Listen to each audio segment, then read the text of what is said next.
सामाजिक न्याय की पाठशाला में आप सभी का फिर से एक बार स्वागत है। आप सभी साथी देख रहे हैं सामाजिक न्याय की पाठशाला चौधरी भानु प्रताप सिंह के साथ काम की बात में आप सभी का स्वागत है। और आप सभी साथी बने रहिएगा। मानवर साहब की जो अगली वीडियो आपको मिलने वाली है वो मानवर साहब के जीवन परिचय की वीडियो मिलेगी कि उनका कहाँ जन्म हुआ था और क्या क्या उन्होंने किया, उनके कहाँ से जर्नी उनकी स्टार्ट हुई है। तो चलिए हम आपको आगे ले चलते हैं मानवर साहब की विचारधारा से। मानवर काशीराम साहब जी जो है जनपद ग्राम खवासपुर जनपद रोपण पंजाब प्रांत के निवासी थे, जिनके हरि सिंह के सबसे बड़ी संतान थे। उनके पिता का नाम हरि सिंह था और पंजाब में क्षेत्रीय परंपरा अनुसार किसी भी महिला की प्रथम संतान उनके मायके में पैदा होती थी। इस परंपरा के अनुसार कांसीराम जी का जन्म ननिहाल पृथ्वीपुर बुंगा में माँ बिशन कौर की कोख से 15 मार्च 1934 को हुआ था। इनका जन्म जो है 1934 को हुआ था। कांसीराम के दादा तेलूराम फौज में नौकरी करते थे। उनके 3 बेटे थे, हरि सिंह, बिशन सिंह, चमन सिंह। हरि सिंह, बिशन सिंह और रचन सिंह। हरि सिंह जो है उनके 3 बेटे होने के बाद जो है एक बेटी हरि सिंह की थी। हरि सिंह की एक बेटी थी। बिशन सिंह एवं रचन सिंह भी फौज में नौकरी करते थे। बिशन सिंह एवं रचन सिंह भी फौज में नौकरी करते थे। हरि सिंह जी घर पर रहकर संपूर्ण परिवार की देखभाल एवं कृषि का काम करते थे। तो हरि सिंह की 4 बेटियां हरवंश कौर, श्रवण कौर, गुरुचरण कौर और कुलवंत कौर थीं। इन तीन बेटे थे, जिनमें कांसीराम साहब सबसे बड़े थे। कांसीराम से छोटे हरवंश सिंह और उनके छोटे दलवारा सिंह थे। तो सामाजिक प्रवेश इनका कैसे हुआ है? कांसीराम के पिताजी रामदासी सिख समुदाय से संबंधित थे। रामदास या चमार कहते थे और एससी समुदाय से आते थे, जो पंजाब प्रांत में अनुसूचित जाति के अंतर्गत ही आते थे। क्योंकि पारिवारिक प्रवेश फौजी था, दूसरी अच्छाई यह भी थी कि उस समय पंजाब में तीसरी सामाजिक समानता की बात सिर्फ सिख धर्म ही कर रहा था। जो सामाजिक समानता की बात है वो सिख धर्म ही कर रहा था। सिख समुदाय के लोग सामाजिक न्याय की लड़ाई लड़ रहे थे। इसलिए भारत के अन्य प्रांतों की भांति अनुसूचित जाति पंजाब में शोषण की चक्की में पीसे जाने से लगभग मुक्ति था। पंजाब में इतना जो है जुल्म जाति अत्याचार नहीं होता था और लोग एकदम अच्छे से मुक्त थे वहाँ पे। इस सामाजिक स्थिति का प्रभाव कांसीराम के बाल जीवन पर अंकित होना और स्वाभाविक था। कांसीराम जी स्वयं बताया करते थे कि मैंने सामाजिक भेदभाव और जुल्म जाति क्या होती है, जुल्म सामाजिक असमानता या जुल्म जाति भेदभाव क्या होता है, इसका अनुभव पूना में आकर किया। पंजाब में तो जुल्म जाति करने वाले हमें नज़र नहीं आते। कांसीराम ने बचपन में संस्मरण सुनाते समय एक बार बताया था कि बचपन में मैं केशधारी सिख बन गया था, परंतु वैचारिक बदलाव के कारण केशधारी सिख बन गया था, लेकिन वैचारिक बदलाव के कारण मैं ज़्यादा समय तक केशधारी नहीं रहा। तो और उनकी शिक्षा क्या थी? कांसीराम जी की प्रारंभिक शिक्षा खवासपुर ग्राम में 2 किलोमीटर दूर मलकपुर ग्राम में स्थित प्राइमरी पाठशाला से हुई थी। 5वीं से 8वीं तक की शिक्षा इस्लामिया स्कूल रोपण में और माध्यमिक शिक्षा DAV पब्लिक स्कूल रोपण से प्राप्त की थी। साइंस विषयों से ग्रेजुएट करने के लिए रोपण स्थित गवर्नमेंट डिग्री कॉलेज में प्रवेश लिया। और अनुसूचित जाति में शिक्षा की दयनीय स्थिति भारत के अन्य प्रांतों की भांति पंजाब में थी। इस तथ्य की पुष्टि इस बात से होती है कि 1956 में जनपद रोपण और उसके पास के क्षेत्र में रामदासी समाज में कांसीराम प्रथम ऐसे छात्र थे जिन्होंने BSc की डिग्री प्राप्त की थी। पहले अनुसूचित छात्र ऐसे थे जिन्होंने जो है वहाँ BSc से डिग्री ली थी, भौतिक विज्ञान, रसायन विज्ञान तथा अंग्रेजी विषयों में प्राप्त की थी। सरकारी सेवा सर्वे ऑफ इंडिया की राष्ट्रीय पात्रता परीक्षा उत्तीर्ण की। राष्ट्रीय पात्रता परीक्षा भी उत्तीर्ण की सर्वे ऑफ इंडिया। तो 1956 में BSc उत्तीर्ण करने के उपरांत वह सर्वे ऑफ इंडिया की राष्ट्रीय पात्रता परीक्षा में सम्मिलित हुए और प्रथम प्रयास में ही उन्होंने वो उत्तीर्ण हुए। तो 1956 में देहरादून स्थित सर्वे ऑफ इंडिया की प्रशिक्षण विभाग ने बुलाकर प्रशिक्षण देना प्रारंभ कर दिया। 1956 में ही इनको उन्होंने बुला लिया था, प्रशिक्षण के टाइम ही इनको बुला लिया गया था कि आप आइए यहाँ हमारे यहाँ काम कीजिए। तो प्रशिक्षण के दौरान ही विभाग ने एक निश्चित समय सीमा तक सेवारत रहने का अनुपत्य दिया था और आग्रह किया था कि कांशीराम का अंतः सर्विस में बंधन बंधे रहना स्वीकार नहीं कर रहा था, अतः उन्होंने अनुबंध पत्र पर हस्ताक्षर करने से मना कर दिया था और प्रशिक्षण के दौरान ही सर्वे ऑफ इंडिया से संबंधित विच्छेद कर लिया था। इसी समय 6 दिसंबर 1956 बाबा साहब का परिनिर्वाण हो गया था। 6 दिसंबर 1956 को बाबा साहब का परिनिर्वाण हो गया था। तो इस दुखद घटना से उनका एक साथी नेगी बहुत दुखी हुआ था और कई दिनों तक उसका अंतस इस घटना के कारण शोकाकुल रहा। कांशीराम जी ने बताया करते थे कि यह पहला मौका था जब मैंने डॉक्टर अंबेडकर जी का नाम सुना था और कांशीराम जी ने 1956 में बाबा साहब का मात्र नाम ही सुना था, उसके पहले व्यक्तिगत और कृतित्व से अभी भी अनभिज्ञ थे। तो 1957 में science and research development organisation defence की राष्ट्रीय पात्रता परीक्षा उत्तीर्ण करने के आधार पर उन्होंने 1957 में ही पूना स्थित explosive research and development laboratory ERDL में अनुसंधान सहायक के पद पर नियुक्त किए गए या नियुक्ति मिली उन्हें। तो जी कांशीराम जी ने पूरी तन्मयता से अपने पद के दायित्व का निर्वहन करना प्रारंभ कर दिया। नियुक्ति सामान्य श्रेणी से हुई थी। कांशीराम का डेक्कन जिमखाना में रहन सहन कांशीराम जी की सर्विस के दौरान पूना के सबसे अधिक विकसित क्षेत्र डेक्कन जिमखाना में रहने लगे।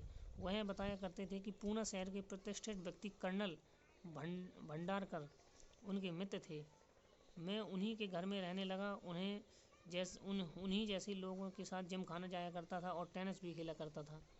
सर्विस के प्रारंभिक दौरान में उन्हें संस्थान के सामान्य वर्ग के कर्मचारियों के दिलों में व्याप्त सामाजिक ऊंच नीच की जहरीले भाव का कभी सामना नहीं करना पड़ा। शारीरिक कदकाठी और प्रखर मेधा के आधार पर उन्होंने पहचानना असंभव था। उनका कदकाठी इतना हष्टपुष्ट था, बढ़िया था, पढ़ाई लिखाई में इतने अच्छे थे कि उन्हें कोई ये नहीं पहचान पाया कि ये SC के हैं और ना उनके पास SC का कोई कास्ट सर्टिफिकेट था। चूँकि सामान्य श्रेणी से नियुक्ति हुई थी, सामान्य श्रेणी से उनकी नियुक्ति भी हुई थी, अतः उनकी जाति का किसी को ज्ञान नहीं था। 1957 से 1963 तक वरिष्ठ और कनिष्ठ सभी कर्मचारी उनकी निष्ठा और कर्तव्यपरायण से बहुत प्रभावित थे। 1957 से 1963 तक ऐसी स्थिति में जाति व्यवस्था की क्रूर हरकत का इस अवधि में अनुभव होने का ही प्रश्न नहीं उठता था। अनुसूचित जाति का प्रमाण पत्र कभी न बनवाने का यथार्थ है कि कम लोगों को ज्ञात होगा कि कांशीराम जी ने अनुसूचित जाति के प्रमाण पत्र का प्रयोग शिक्षा के लिए, सर्विस प्राप्ति के लिए और राजनीतिक उपलब्धि के लिए कभी नहीं किया। इस तथ्य का साक्ष्य राजनीतिक संदर्भ में वह संसदीय क्षेत्र स्वयं दे रहे हैं। जहाँ जहाँ से वह चुनाव लड़े सभी सामान्य क्षेत्र हैं। जहाँ जहाँ सर्विस का सवाल था उन्होंने दोनों परीक्षाएं सामान्य श्रेणी का अभ्यर्थी बनकर ही उत्तीर्ण की। उन्होंने जहाँ भी चुनाव लड़े हैं सामान्य सीट से चुनाव लड़े और इसके बाद उन्होंने जो पढ़ाई भी की है तो सामान्य उससे भी की है, कोई रिजर्वेशन नहीं लिया उन्होंने। पूना की ERDL को सर्विस बुक भी इस तथ्य की गवाही दे सकती है। इसके अतिरिक्त कांशीराम जी ने अपने जीवन काल में मुझ सहित और अन्य कार्यकर्ताओं को अवगत कराया है कि उन्होंने जीवन में कभी किसी काम के लिए अनुसूचित जाति प्रमाण पत्र नहीं बनवाया है और जब प्रमाण पत्र बनवाए ही नहीं तो उनका उपयोग का सवाल ही नहीं उठता। मेरा इस स्थान में उसके जाति प्रमाण पत्र का उल्लेख करने का निहित अर्थ यह है, जो लेखक कह रहा है कि इसमें जाति का जो उल्लेख किया गया वो इसलिए किया गया है कि पाठक गण कांशीराम जी के अंतर्मन में निहित समानता, स्वाभिमान और संघर्षशीलता के जीवन सिद्धांत की गहराई को परख सकें। मेरा दूसरा अभिप्राय यह स्पष्ट है कि उनके इस कृत्य से यह न समझा जाए कि आरक्षण विरोधी थे। उनका यह मानना था कि वो कमज़ोर हैं, उनको बराबरी पर लाने के लिए विशेष सुविधा का सिद्धांत मानवीयता पर परख है। तीसरा उद्देश्य कांसीराम जी के अंतस में छिपी जाति व्यवस्था के प्रति नफरत के भाव को उजागर करना है। उनके इस कृत्य से स्पष्ट होता है कि वह भले ही डॉक्टर अम्बेडकर को न जानते हों, जाति व्यवस्था के क्रूर स्वरूप से न परिचित हों, परंतु उनमें छिपे हैत और दीनहीनता के भाव से भली भांति परिचित थे। इसी कारण उन्होंने बड़े से बड़ा लाभ ठुकराना मंजूर किया, लेकिन अपनी हैता सूचक जाति का सहारा नहीं लिया। उन्होंने अपनी जाति का सहारा नहीं लिया। इसके विपरीत जीवन की अंतिम सांस तक जाति का बीज नाश करने में प्रण से जूझते रहे।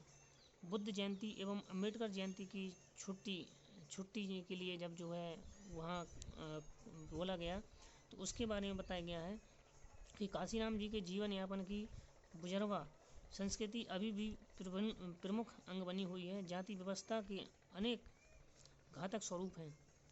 उनमें से दो हैं, जातिगत शोषण का भाव और जातिगत नफरत का भाव। जातिगत शोषण का भाव और जातिगत नफरत का भाव, इन दोनों स्वरूपों की विभीषिका से वह परिचित नहीं थे।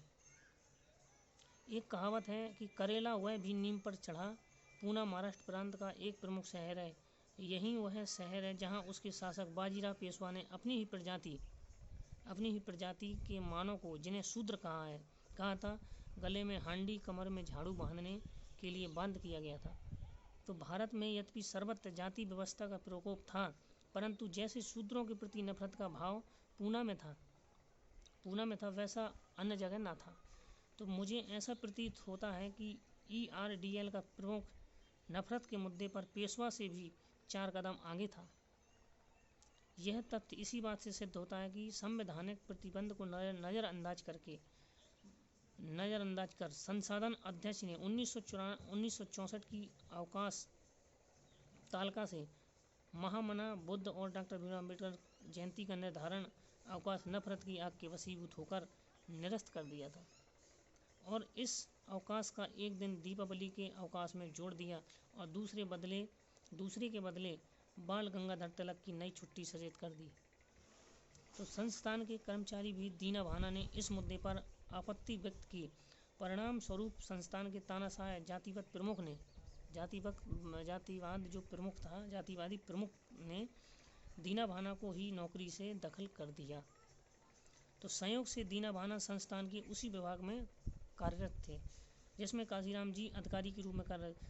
दीना भाना एक जो है वहाँ 4th क्लास की नौकरी में थे उसी में, लेकिन वहाँ पे मानवर साहब जो है बड़े पद पे थे, अधिकारी के रूप में काम करते थे। कांसीराम जी ने इस मुद्दे को गहराई से समझा और इतना ही नहीं, जब संस्थान बुद्ध और अम्बेडकर जयंती का अवकाश प्रतिवर्ष करता था तो उसे इस वर्ष भी कर देना चाहिए था। ऐसी स्थिति में अगर बुद्ध को अम्बेडकर के समर्थक इस अन्याय का विरोध कर रहे हैं, तो वह अनर्गल नहीं। दीना भाना के साथ कुछ अन्याय के विरुद्ध कांसीराम जी ने भी दीना भाना का प्रमाण पत्र के साथ दिया। अंततः वह इस मुद्दे को रक्षा मंत्रालय तक ले गए और उस समय रक्षा मंत्री यशवंत राव चौहान थे। मंत्रालय ने बुद्ध और अम्बेडकर के जन्म दिनों के अवकाश का निरस्तीकरण समाप्त किया और साथ ही दीना भाना की नौकरी भी बहाल कर दी।